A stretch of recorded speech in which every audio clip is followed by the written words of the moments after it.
God's Spirit is saying, a reading from John 15:1-5. Jesus, the true vine. I am the true vine, and my Father is the vine grower. He removes every branch in me that bears no fruit. Every branch that bears fruit, he prunes to make it bear more fruit. You have already been cleansed by the word that I have spoken to you. Abide in me as I abide in you. Just as the branch cannot bear fruit by itself unless it abides in the vine, neither can you unless you abide in me. I am the vine, you are the branches. Those who abide in me and I in them bear much fruit, because apart from me you can do nothing. Here stands the reading of this word. We give it insight to God, that God may grant us wisdom, and through the prayer and courage of the Holy Spirit, we can interpret it to live out our lives better with Him.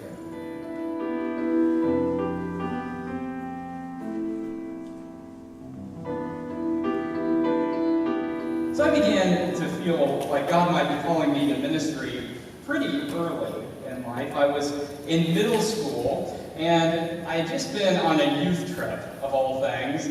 And one of the things that we were doing on that youth trip was we were working in the soup kitchen, and we had served people, and I sat down, and I spoke with someone who was unhoused. And for the first time, I realized that he was a person, that he had all kinds of life experiences that had led to that point, and in fact, saw the face of Christ in him. And so it was later that year that I began to feel like I might be called to the ministry, and I remember the moment when I kind of had to make a bit of a decision on that. We were getting ready for a youth Sunday, and the minister was doling out cards, and he asked, probably not expecting anyone to answer, if any of us might be interested in giving the sermon. And the next thing I knew, my hand was up. And he said, really? Are you sure you want to do that? I said, yeah, I think I do. And I made it through fine. A few years later, I began thinking about going to college, and I was trying to decide where I might want to go. And I decided that I wanted to go to a public university. I wanted to go somewhere that had a religious studies department and not a theology department. Because I didn't want to be told what to believe. I wanted to think about the Bible, and I wanted to decide for myself what I believed. But the way I thought that was going to work was like this. I thought it would kind of be a big Bible study. And what we would do is that we would open the Bible and we would read through it, and I would get so familiar with the Bible that then whenever someone asked me a question, or whenever I had a question about life, I would automatically know the answer. I would know the chapter and verse that I could point to, and everything would be clear for me. That's not the way it works. So I began studying, and instead of just having a Bible study where I was reading through, we were learning the historical critical method of studying the Bible, studying the socio-historical context in which the texts were written. And I began to realize that I had many more questions than I actually had answers. Who did write the Bible anyway? When were these texts written? What was it like in that time period? And I began to wonder, because on the one hand, it was kind of liberating. I mean, even though I had grown up in kind of a progressive Christian church, and thinking about the Bible in this way was kind of liberating, thinking that maybe I didn't have to hold on to some of the beliefs that I had inherited, not even from my own church, but from just the culture around me. So that was kind of liberating. But on the other hand, I was afraid that my faith might not be able to withstand the intellectual interrogation I was going to put it through. And so I was at this state, trying to think about my faith, and campus ministry handed me a book. And he said, "You need to read this." It was Meeting Jesus Again for the First Time by Marcus Borg. And I can safely say that if I had not read that book, I would not be your pastor today, and likely might not be in the church. Because I began to see that faith and intellect weren't mutually exclusive. But instead, our faith must be able to pass intellectual interrogation. God gave us brains for a reason, and we ought to use them. Our faith has to be able to be reasonable, has to be reasoned. We have to ask big questions and be open to changing our faith. And that was one of the biggest things that I began to learn, was that my faith had to continue growing. That faith wasn't a destination, but that it was a journey that looked different over time. And so in that same campus ministry, I started watching these video series. Living the Questions, Saving Jesus. Has some of you been through that? I know you have. You've been going to Tim's Saving Jesus class, Living the Questions class. And I began to hear all these leading scholars talking about these big ideas. And I thought, I kind of like that old Irish guy, John Dominic Crossan. He's got a fun accent, and he's kind of radical. I like that. And so, as time went on, I began to read some of his books, some of the books that he wrote with Marcus Borg. Things like The Last Week and The First Christmas.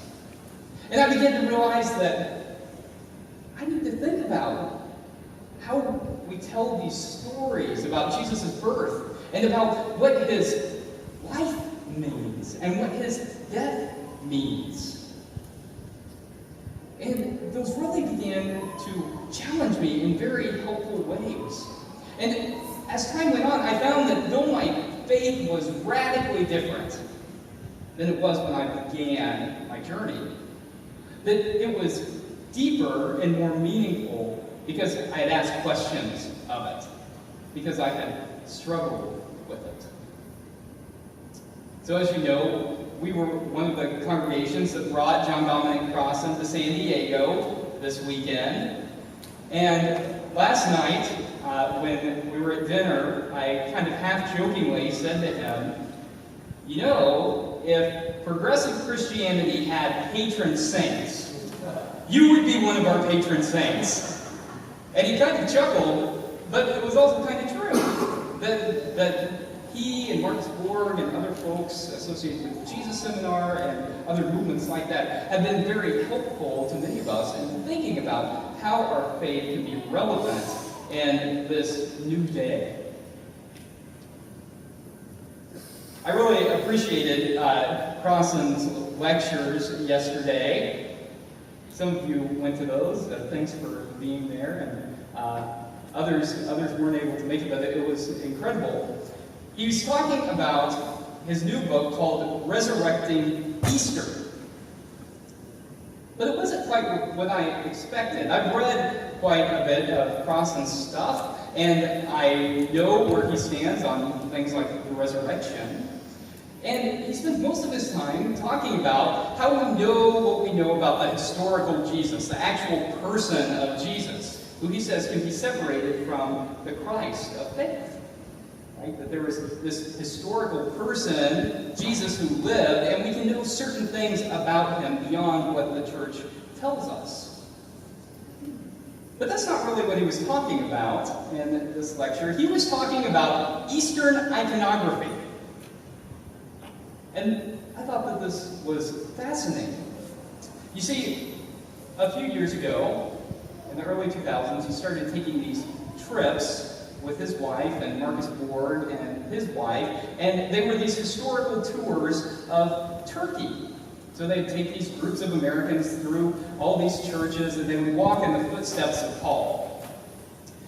But he said one thing he noticed was he would go into these churches and he would see the iconography around the room, and stained glass windows around the room as well, and they would tell the story of Jesus' life. He said, it's like you might expect in the church. A lot of churches have these that tell the story of Jesus' life. He said, but this was a little bit different because there was one piece that was missing. There was no depiction of the resurrection. We thought, this is odd. Why is there no picture of the resurrection? That's like a central part of the story. Why is this not there? And so he began to do some research. He studied art, and he began thinking about this, and he noticed that Western depictions of the resurrection are different than Eastern depictions. Take a look at this one. This is how Jesus is often portrayed in the West. Here's another one. You see this? He's coming up victoriously. There are these guards down there, half asleep, some of them looking up in awe. He's got this light of glory shining around him. He kind of looks strong and fierce and victorious, and it's just him, right?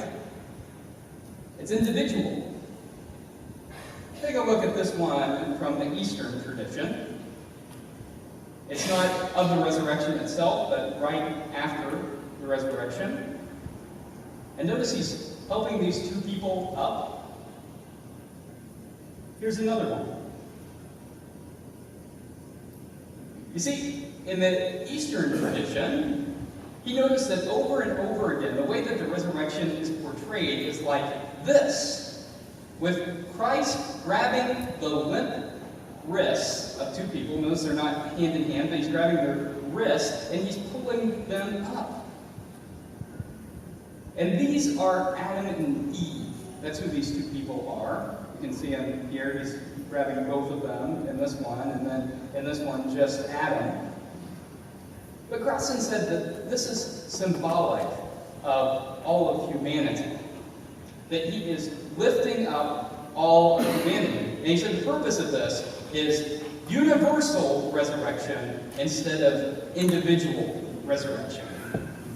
And that has some pretty profound implications, because he argues that this is the more authentic way of understanding resurrection. Well, what on earth does he mean by that? What is universal resurrection versus individual resurrection? Well, to understand that, you've got to remember why Jesus was on the cross in the first place. I learned something new yesterday that I didn't know, and I think this is fascinating. Did you know the Sea of Galilee, remember this? The Sea of Galilee, the place where Jesus was always traveling, where he lived. That right before Jesus began his public ministry, the Roman Empire changed the name to the Lake of Tiberias. And they commercialized fishing. Have you ever heard this? They just commercialized the fishing industry. Which meant that things were good for some people, but some people were making a lot of money in this commercialized fishing industry. The Roman Empire thought it was great. But it meant that a lot of mom-and-pop shops went out of business. So if you've ever wondered why Jesus had so many followers who were fishermen, it's because Jesus was going around saying, hey, the poor ought to be lifted up. People ought to all have what's fair and coming to them. These are all people who just lost their jobs in the fishing industry. And so Jesus says, come on, come follow me. And they do. It's also why the original symbol of the church was not a cross, but was a fish. Just like I was telling the kids this morning, right? It's because this was the language that the people who followed Jesus spoke. It was what was going on at the time. We also know something else. We know something about Jesus' death. We know that the Roman Empire, whenever there was a violent uprising, that the Roman Empire put everyone to death who was involved in that violent uprising. The leaders, the followers, anyone who was involved in that in any way, they were put to death. But we know the people who were leading non-violent protests, non-violent activists, that it was just the leaders who were punished, just the leaders who were crucified. So we know that the reason Jesus was on the cross is because he was leading a nonviolent revolution. He was a nonviolent activist. And we can see that all over the pages of the Bible, too. I mean, just think to this last week. Think to the political protest, the parade that was in opposition to Pilate's parade. Think about him going into the temple and overturning the tables. He was a nonviolent activist. And so he was crucified. So why, in Eastern iconography, is he portrayed as lifting up humanity? Well, Crossan argues it's because Jesus was showing us the way to true life and the way to salvation of the human race, but not the way that we often think about that. Crossan's contention is that human evolution shows a trajectory of violence. That the more we evolve, the more we have found ways to hone our ability to kill each other. To where we're at this point, we've got a crazy person with their hand on a button. They could destroy, they could annihilate all of humanity. And so he's saying that the message of Jesus was, is, and always will be that the way that we achieve peace in this world, the way that we bring in the reign of God, the kingdom of God in this world, is that we strive to achieve peace through justice. And not peace through conquering, not peace through victory, like the Roman Empire said, and like the empires of our day say. The way to achieve peace is peace through justice. And this is the radical message of Jesus. And this is what is accomplished in the resurrection. He pulls up the limp wrists of humanity and leads them into this new journey. In fact, some of the icons show Jesus with their wrists leading them forward. I thought this was fascinating. I've never heard any of this. I thought it was great. And you know, this very same message is what we hear about today in the Gospel of John. In this familiar gospel lesson, we hear that Jesus is the vine, and that we are the branches. And that God is this caregiver for the vine, right? That God takes away the bad branches and nurtures those branches that are good, that are quality, that are bearing fruit. And so I think what this tells us is that if Jesus is the vine, and we are the branches that grow forth from the vine, and we are being called to abide in God as God abides in us, then the message is this: that Jesus lived his life in such a way that he modeled what it was like to have God abiding within us. He lived his life in such a way to set an example for how we ought to live our lives. And as those branches from the vine, if we strive to live our lives in that way, following the message of Jesus, if we strive to do that in our daily lives, to work for the creation of this more peaceful kingdom by working for justice, then that is what saves humanity. That is what gives us hope for the future. And this is a time where we need some hope, right? The thing about being a Christian is that we're always called to be somewhat countercultural.